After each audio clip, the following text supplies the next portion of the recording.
ओम नमो नारायण भगवते वासुदेवाय। आप सभी को सफला एकादशी की हार्दिक शुभकामनाएं। भगवान विष्णु जी और माता लक्ष्मी जी का आशीर्वाद आप पर और आपके सारे परिवार पर हमेशा बना रहे और आपके जीवन में जो भी दुख कष्ट हो वह दूर हो और आपकी हर मनोकामना पूर्ण हो। आज की इस वीडियो में आप सुनेंगे सफला एकादशी की संपूर्ण कथा और एकादशी माता अर्थात ग्यारस माता की कथा को पूरा जरूर सुनिएगा और कमेंट बॉक्स में जय श्री हरि विष्णु लिखकर भगवान विष्णु जी के दरबार में अपनी हाजिरी जरूर लगाइएगा। कथा को शुरू करने से पहले अपने हाथ जोड़कर भगवान विष्णु जी का ध्यान करें और अब कथा सुनिए।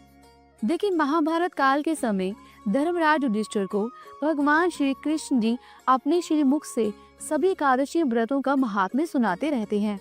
इसी प्रसंग में मोक्षदा एकादशी व्रत का महात्म्य सुनने के बाद एक समय धर्मराज युधिष्ठिर ने भगवान श्री कृष्ण से पूछा, हे कमल नयन, मोक्षदा एकादशी की व्रत कथा सुनकर मेरा जीवन तो धन्य हो गया है। हे मधुसूदन, अब आप पौष मास के कृष्ण पक्ष की एकादशी की महिमा बताने की भी कृपा करें। उस एकादशी का क्या नाम है, उस दिन किस देवता की पूजा होती है और उसके व्रत का विधान क्या है। हे कृपा निधान, मुझ पर कृपा करते हुए आप सब यह मुझे विस्तार पूर्वक बताएं। धर्मराज की जिज्ञासा सुनकर भगवान श्री कृष्ण उससे कहते हैं कि हे कुंती पुत्र, तुम्हारे प्रेम के कारण मैं तुम्हारे प्रश्नों का विस्तार सहित उत्तर देता हूँ। अब तुम इस एकादशी व्रत का महात्म्य सुनो। हे धर्मराज, इस एकादशी के द्वारा भगवान श्री हरि को शीघ्र ही प्रसन्न किया जा सकता है। पौष मास के कृष्ण पक्ष की एकादशी का नाम सफला है और इस एकादशी के आराध्य देव श्री नारायण हैं। इस एकादशी के दिन श्रीमान नारायण जी की विधि के अनुसार श्रद्धा पूर्वक पूजा करनी चाहिए। हे धर्मराज, इसे सत्य जानो कि जिस तरह नागों में शेष नाग, पक्षियों में गरुड़, ग्रहों में सूर्य चंद्र, यज्ञों में अश्वमेध और देवताओं में भगवान श्री हरि श्रेष्ठ हैं, ठीक उसी प्रकार सभी व्रतों में एकादशी व्रत सर्वश्रेष्ठ है। हे धर्मराज, एकादशी का व्रत करने वाले व्यक्ति भगवान श्री हरि को अति प्रिय होते हैं। इस एकादशी में नारियल नैवेद्य आदि अर्पण करके भगवान श्री हरि की पूजा करनी चाहिए। साथ ही मनुष्य को 5 सहस्त्र वर्ष तपस्या करने से जिस पुण्य का फल प्राप्त होता है, वही पुण्य श्रद्धा पूर्वक रात्रि जागरण सहित सफला एकादशी का उपवास करने से मिल जाता है। हे धर्मराज, अब तुम सफला एकादशी की कथा भी ध्यान पूर्वक सुनो। प्राचीन समय में चंपावती नगर में महिषमान नाम का एक राजा राज्य करता था। उसके 4 पुत्र थे और उसका सबसे बड़ा पुत्र, जिसका नाम लुम्पक था, वो सबसे बड़ा महापापी और दुष्ट था। वह हमेशा पर स्त्री गमन में तथा वैश्यों के यहाँ जाकर अपने पिता का धन खर्च किया करता था। देवता, ब्राह्मण, वैष्णव आदि सुपात्रों की निंदा करके वह बड़ा प्रसन्न हुआ करता था। सारी प्रजा उसके कुकर्मों से दुखी थी, परंतु युवराज होने के कारण सब चुपचाप उसके अत्याचारों को सहन करने के लिए मजबूर थे और किसी में भी इतना साहस नहीं था कि कोई राजा से उसकी शिकायत कर सके। परंतु कहते हैं कि बुराई अधिक समय तक पर्दे में नहीं रह पाती। एक दिन राजा महिषमान को लुम्पक के कुकर्मों का पता चल ही गया। तब राजा बहुत क्रोधित हुआ और उसने लुम्पक को अपने राज्य से निकाल दिया। पिता द्वारा त्यागते ही लुम्पक को सभी नागरिकों ने भी त्याग दिया। अब लुम्पक सोचने लगा कि मैं क्या करूं, कहां जाऊं। अंत में उसने रात को पिता के राज्य में चोरी करने की भी ठान ली।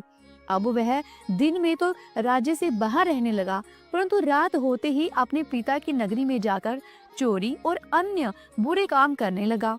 रात में वह जाकर अपने ही नगर के निवासियों को मारता और उन्हें कष्ट दिया करता। फिर दिन में वह वन में निर्दोष पशु पक्षियों को मारकर उन्हें खा जाया करता था। कभी कभी रात में जब वह नगर में चोरी आदि करते पकड़ा भी जाता, तो राजा के डर से पहरेदार उसे छोड़ दिया करते। वो कहते हैं ना कि कभी कभी अनजाने में भी प्राणी ईश्वर की कृपा का पात्र बन जाता है, चाहे वो कितना भी पापी क्यों ना हो। ऐसा ही कुछ लुम्पक के साथ भी हुआ। जिस वन में वह रहता था, वह वन भगवान श्री हरि को बहुत प्रिय था। उस वन में एक प्राचीन पीपल का वृक्ष था और उस वन को सभी लोग देवताओं की क्रीड़ा स्थल मानते थे। ऐसा मानते थे कि उस वन में सभी देवी देवता वास करते हैं। वन में ठीक उसी पीपल के वृक्ष के नीचे महापापी लुम्पक रहने लगा। कुछ दिन के बाद पौष मास के कृष्ण पक्ष की 10वीं तिथि के दिन वस्त्रहीन होने के कारण लुम्पक तेज ठंड से बेहोश हो गया। ठंड के कारण वो रात भर सो नहीं पाया उसके हाथ पैर ठंड के मारे अकड़ गए थे। बड़ी मुश्किल से रात बीती कि तो सुबह सूर्योदय हुआ, तभी भी उसको होश नहीं आया। वो यूं का त्यों अकड़ा हुआ पड़ा रहा। सफला एकादशी की दोपहर तक वह पापी मूर्छित होकर ऐसे ही पड़ा रहा। जब सूर्य के तपने से उसे थोड़ी गर्मी मिली, तब कहीं जाकर उसे दोपहर में होश आया। अब वो अपनी जगह से उठकर किसी प्रकार चलते हुए वर में भोजन की खोज में घूमने फिरने लगा। उस दिन वह शिकार करने में असमर्थ था, क्योंकि रात भर का भूखा प्यासा और ठंड से अकड़ा हुआ बदन किसी भी प्रकार का शिकार नहीं कर सकता था। तब उसने सोचा कि शायद आज तो मुझे जंगल के फलों से ही गुजारा करना होगा। इसलिए उसने जमीन पर घिरे हुए फलों को उठाया और उन्हें लेकर पीपल के वृक्ष के नीचे आ गया। तब तक सूर्य अस्त होने का भी समय हो चुका था। भूखा होने के बाद भी वो उन फलों को नहीं खा सका, क्योंकि कहाँ वो रोज जंगली जानवरों को मारकर उनका मांस खाता था, और आज कहाँ उसे खाने में केवल फल ही मिले, और उसे फल खाना बिल्कुल भी अच्छा नहीं लगता था।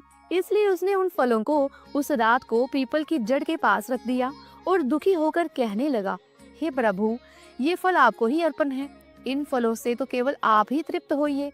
ऐसा कहकर वो रोने लगा और रात को उसे नींद नहीं आई। अब वो सारी रात पीपल के वृक्ष के नीचे बैठा हुआ रोता रहा। इस प्रकार उस महापापी से अनजाने में ही एकादशी का उपवास हो गया। उस महापापी के एकादशी उपवास और रात्रि जागरण से भगवान श्री हरि अत्यंत प्रसन्न हुए और उसके सभी पाप नष्ट हो गए। सुबह होते ही द्वादशी तिथि को एक दिव्य रथ अनेक सुंदर वस्त्रों से सजा हुआ वहां आया और ठीक उसके सामने आकर खड़ा हो गया।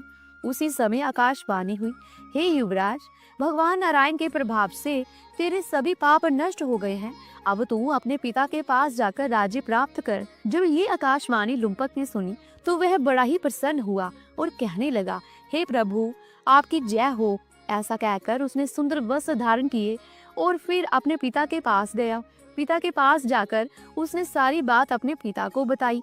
लुम्पक ने अपने पिता से अपने अपराधों के लिए क्षमा मांगी। पिता ने अपने पुत्र के मुख से जब सारा वृतांत सुना तो उसे माफ कर दिया और बड़ी खुशी खुशी अपना सारा राज्य लुम्पक को सौंपकर राजा उसी वन में चला गया। अब लुम्पक शास्त्र अनुसार राज्य करने लगा। उसकी पत्नी, पुत्र आदि भी भगवान श्री हरि के परम भक्त बन गए। वृद्धावस्था आने पर वह अपने पुत्र को राज सौंपकर भगवान का भजन करने के लिए उसी वन में चला गया और अंत में परम पद को प्राप्त हुआ। हे धर्मराज, जो मनुष्य श्रद्धा और भक्ति पूर्वक इस सफला एकादशी का उपवास करते हैं, उनके सभी पाप नष्ट हो जाते हैं और अंत में मोक्ष की प्राप्ति होती है। हे धर्मराज, जो मनुष्य इस सफला एकादशी के महात्म्य को नहीं समझते, उन्हें पूंछ और सिंगों के समान पशु ही समझना चाहिए। सफला एकादशी के महात्म्य को पढ़ने अथवा सुनने से प्राणी को राजस्व यज्ञ के समान फल प्राप्त होता है। इस प्रकार कहते हैं कि कोई भी मनुष्य अगर अज्ञानता वंश भी प्रभु का सिमरन एकादशी के दिन कर ले तो उसे पूर्ण फल की प्राप्ति हो जाती है। कहते हैं, बड़े से बड़ा पापी भी अगर सच्चे मन से अपने पापों की क्षमा मांगे तो भगवान उसके बड़े से बड़े पापों को भी क्षमा कर देते हैं। जैसे कि लुम्पक जैसे महापापी के पापों को भगवान श्री हरि ने क्षमा कर दिया था और उसे बैकुंठ लोक का अधिकारी बना दिया था। तो ये थी सफला एकादशी की कथा। तो बोलिए भगवान विष्णु जी की जय, माता लक्ष्मी जी की जय। अब सुनिए एकादशी माता अर्थात ग्यारस माता की कथा। पौराणिक कथा के अनुसार सतयुग में मूर नाम का दैत्य उत्पन्न हुआ। वह बड़ा बलवान और भयानक था। उस प्रचंड दैत्य ने देवराज इंद्र, आदित्य, वसु, वायु, अग्नि आदि सभी देवताओं को पराजित कर भगा दिया। तब देवराज इंद्र सहित सभी देवताओं ने भयभीत होकर भगवान शिव से सारा वृतांत कहा और देवतागण कहने लगे कि हे कैलाशपति, मूर दैत्य से भयभीत होकर हम सभी देवतागण मृत्यु लोक में फिर रहे हैं। हे महादेव, हम सभी पर बड़ा भारी संकट आन पड़ा है, कृपया हमारी रक्षा कीजिए। देवतागणों की बात सुनकर तब भगवान शिव इस प्रकार बोले कि हे देवताओं, तीनों लोकों के स्वामी, भक्तों के दुखों का नाश करने वाले भगवान विष्णु की शरण में जाओ, वह ही तुम्हारे दुखों को दूर कर सकते हैं। महादेव के ऐसे वचन सुनकर सभी देवता क्षीर सागर में पहुंचे। वहां भगवान को शयन करते देख हाथ जोड़कर उनकी स्तुति करने लगे। स्तुति करते हुए देवतागण इस प्रकार कहने लगे, हे देवताओं द्वारा स्तुति करने योग्य परम प्रिय प्रभु, आपको बारंबार नमस्कार है। देवताओं की रक्षा करने वाले मधुसूदन, आपको हमारा नमस्कार है। कृपया आप हमारी रक्षा करें। दैत्यों से भयभीत होकर हम सब इस समय आपकी शरण में हैं। देवराज इंद्र सहित देवताओं के ऐसे वचन सुनकर भगवान विष्णु कहने लगे, हे इंद्र, ऐसा कौन है जिसने सभी देवताओं को जीत लिया है? उसका नाम क्या है? उसमें कितना बल है? और वह किसके आश्रय में है? उसका स्थान कहाँ है? ये सब मुझे बताओ। भगवान के ऐसे वचन सुनकर देवराज इंद्र कहने लगे, हे प्रभु, प्राचीन समय में नारीजंग नाम का एक राक्षस था। उसके महापराक्रमी और लोक विख्यात मूर नाम का एक पुत्र हुआ। उसके चंद्रावती नाम की एक नगरी है। उसी ने सब देवता गणों को स्वर्ग से निकालकर इस समय वहां अपना आधिपत्य जमा लिया है। उसने इंद्र, अग्नि, वरुण, यम, वायु आदि सभी देवताओं को उनके अधिकार से वंचित कर दिया है। हे प्रभु, उस दैत्य का अत्याचार तो इतना अधिक बढ़ चुका है कि वह स्वयं ही सूर्य बनकर प्रकाश करता है, स्वयं ही मेघ बन बैठा है और सबसे अजय हो गया है। हे असुर निकंदन, उस दुष्ट को मारकर हम देवता गणों को अजय बनाइए। ऐसे वचन सुनकर भगवान ने कहा, हे देवताओं, परेशान न हो, मैं शीघ्र ही उसका संहार करूंगा। तुम सब इस समय चंद्रावती नगरी में जाओ। इस प्रकार कहकर भगवान विष्णु सहित सभी देवताओं ने चंद्रावती नगरी की ओर प्रस्थान किया। उस समय दैत्य मूर सेना सहित युद्ध भूमि में गरज रहा था। उसकी भयानक गर्जना सुनकर सभी देवतागण भय के मारे चारों दिशाओं में भागने लगे।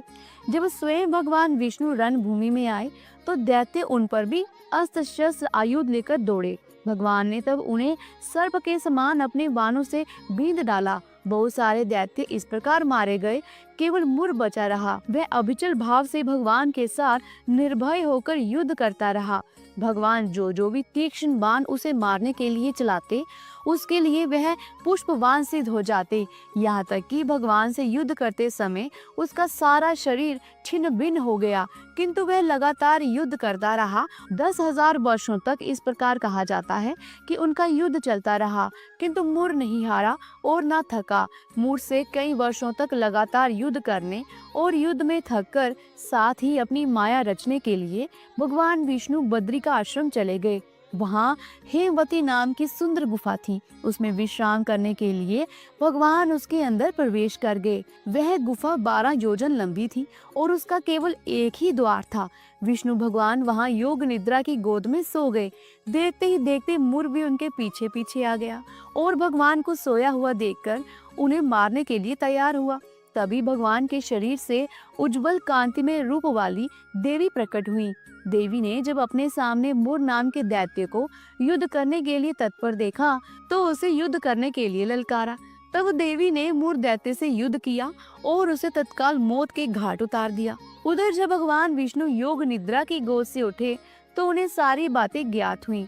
सब बातों को जानकर भगवान विष्णु देवी से कहने लगे कि देवी, आपका जन्म एकादशी के दिन हुआ है, अतः आप 11 माता के नाम से पूजित होंगी और आपके भक्त भी वही होंगे जो मेरे भक्त हैं।